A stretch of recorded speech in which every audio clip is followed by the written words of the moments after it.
Vous m'interrogez sur les propos de M. Ban Ki-moon. Moi, je considère que les propos de M. Ban Ki-moon sont des propos totalement irresponsables, en violation totale non seulement du droit international, mais en violation totale de sa fonction et de sa mission. Je trouve que ça ne grandit pas sa fonction. J'aurais aimé qu'il s'excuse, qu'il retire ses propos. Il aurait pu dire qu'il s'était trompé, ça peut arriver.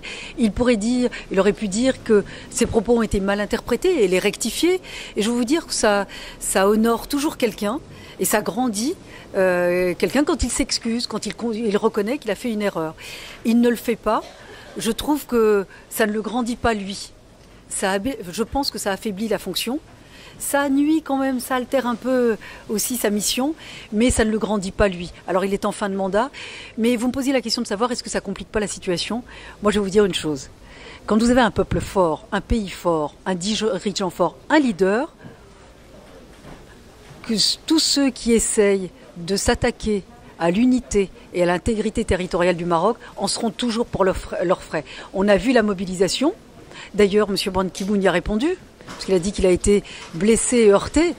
Mais qui a été blessé les premiers ? C'est peut-être pas lui. Alors s'il c'est d'une petite nature, il est temps effectivement qu'il s'en aille. Sinon il s'excuse, il en sortirait grandi. Donc moi je ne pense pas que ces propos compliquent la situation parce que personne n'est dupe.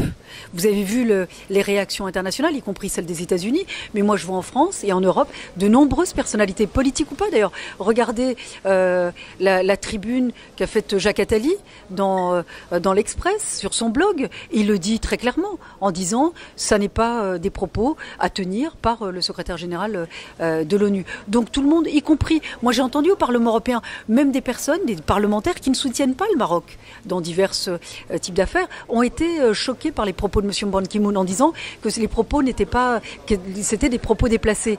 Donc tout le monde le reconnaît. Bon maintenant, moi je pense s'il ne veut pas s'excuser, fermons le banc. L'unité et l'intégrité territoriale du Maroc sont préservées et elles le seront toujours. Et je veux vous dire, moi, j'ai confiance dans les Marocaines et les Marocains. Donc, n'ayons pas d'inquiétude. Ils sont bien plus forts que ces propos irresponsables.